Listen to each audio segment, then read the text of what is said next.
After ng FIBA OQT, masasabi natin very overwhelming para sa ating Gilas Pilipinas team na makapasok sa semis. Although natalo tayo kontra Brazil, may mga positive outcome pa rin naman na nangyari. Tulad ngayon na muling gustong i-expand ni Coach Tim ang pool ng Gilas at siguradong may mga mawawalang player at sigurado rin naman tayo na may mas better pa na players ang papalit yan. Dahil sa plano na to ni Coach Tim na mas lalo pang araw palawakin ang ating Gilas team pagdating sa mga players. Tara't pag-usapan natin yan. Masyado nga lang ba talagang naging exaggerated ang mga Pinoy fans sa mga Gilas players na hindi nga raw totally nagamit sa nangyaring FIBA OQT? O talagang tama ang bagay na yan dahil ngayon sa plano nitong si Coach Tim na i-expand at mag-add ng mga players sa kanyang 12 pool na maaaring pumalit sa mga injuries and reserve player ng Gilas natin.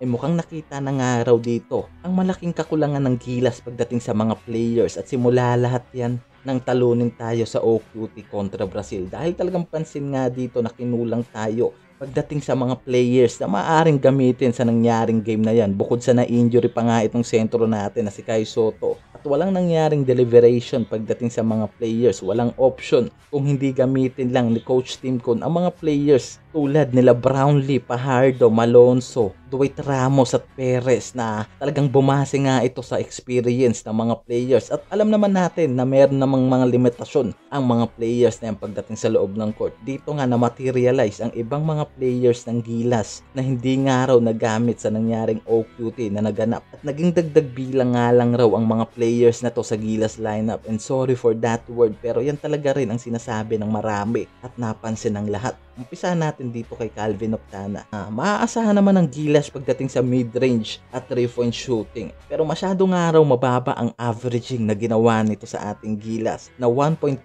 points per game na nangyaring FIBA OQT. Kaya naman talagang napansin nga raw na masyadong mababa at hindi gaano nagamit pagdating sa opensa itong si Calvin Octana. Ito rin si Japet Aguilar nga raw na sobrang laki rin naman ng nagawa sa mga fast Gilas experience nito at di natin masisisi ang player na to dahil sa reserve player lang naman talaga ito ng Gilas at merong 2.7 points and 3.3 rebounds na averaging sa nangyaring OQT na masyadong mababa sa posisyon nga raw nitong power forward ng Gilas, kaya naman inuulan ng pangbabatikos ito. Pero kung titignan naman natin bilang isang reserve player, malaki pa rin naman ang natulong nito kontra sa Brazil at malaki ang suporta na binibigay dyan ni Coach Tim Con dahil sa dapat nga raw magre-retiro na itong player na to pero dahil sa call out ng Gilas sinubukan pa rin itong maglaro sa nangyaring FIBA OQT. Kaya naman talagang hindi rin natin masisisi itong si Japet Aguilar. Sila Tamayo, Kevin Kiambao na hindi nga raw nagamit totally ng Gilas Pilipinas ang husay ng mga batang player na to. Kahit na alam natin na malaking bagay ang mga skills tulad nitong si KQ na mahusay sa pagiging wingman ng team at may depensa at opensa sa labas at loob yan. At itong si Tamayo na isang forward player na hindi nga nagamit sa nangyaring laban kontra Brazil. Kahit na alam natin na skillfuls ang mga player na yan, pinagbasihan pa rin nga raw dito ni Coach Tim ang mga experience ng player na maaaring tumapat kontra sa mga dekalibreng player ng Brazil dyan. Kaya naman talagang mas inasahan ni Coach Tim kung sila JB, Pajardo at iba pang mga teammate nito na makipagsabayan sa nangyaring laban kontra Brazil. Kaya naman dito nga ikapansin-pansin na kailangan pang palawakin ng Gilas ang pool na nakapaloob dito ngayon kung gusto nga raw talaga nitong sumabay